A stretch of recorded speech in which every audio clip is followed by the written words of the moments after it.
the silent hours I've got to play. I wrote this, I sent this to Rose, where is she? And she actually did a painting of it. So maybe send it around, Rose. Sure. And can I just say that I paint it intuitively, so I just sort of did the landscape based on the painting, based on the poem. Duncan asked me to bring it up today, but you'll see in the words there's a house on a hill, and I didn't paint a house on the hill, but it's in there. Yeah. Duncan found it, yeah. That's pretty cool. This was a commission at Moniac Moor last year with my two tutors down in camp. They dressed up as two jaded Swedish pop stars who wanted to retire. And Dan said, "We've seen this house up in the mountains." And so I went back and wrote this.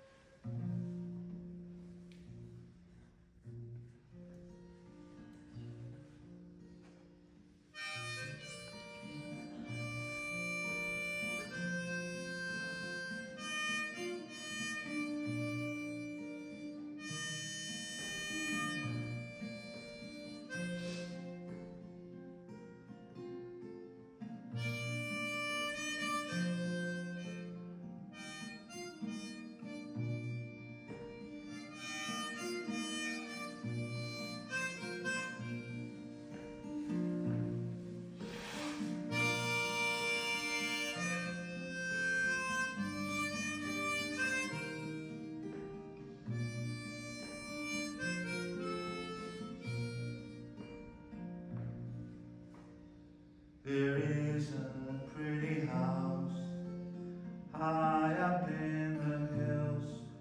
We wish it could be ours. There's a stream by the gates, and we can hardly wait to sow a bed of summer flowers. We'd sit out in the evening light in a silent hour, in a silent hour.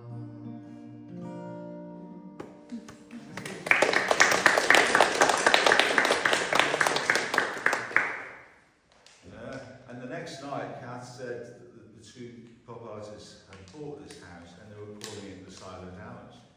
Yeah. Right, I haven't got time for these two short pieces.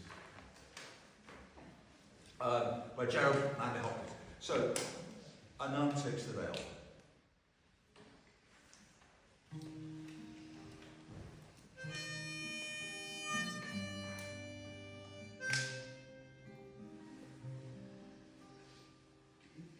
I have desired to go where spring's not failed, to fields where flies no sharp-sided hail, and a few lilies blow.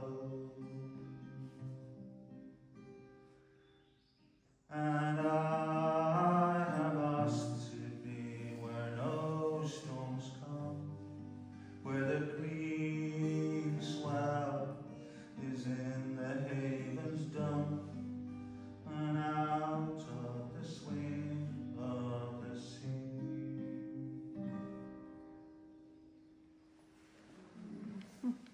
So that was Heaven Haven. And the last one I'm going to do for you, it's called Inversnaig. It's a place in Scotland, remote, on Loch Lomond. And you'll find it quite difficult to understand because there's a lot of dialect, a lot of homemade words. But I will tell you, a burn is a Scottish word for a small river. Interestingly, he says lake instead of loch, probably because he can't pronounce loch. This darksome burn, horseback brown, his roar of high road roaring down, in good and in cold, the fleece of his foam, flutes and low to the lake falls home. A wind-puffed bonnet of fawn froth turns and twindles over the broth of a pool so pitch black fell, frowning, it rounds and rounds, despair to drown. Decked with dew, dappled with dew, were the grinds and the braes that the brook treads through.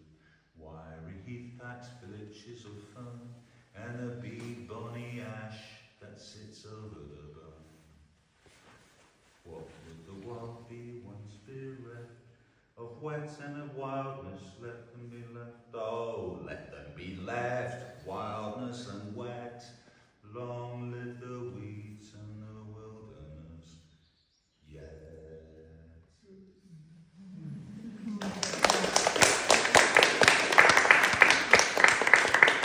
He wrote that in 1881 at the height of the Industrial Revolution. He knew what was happening. Thank you very much.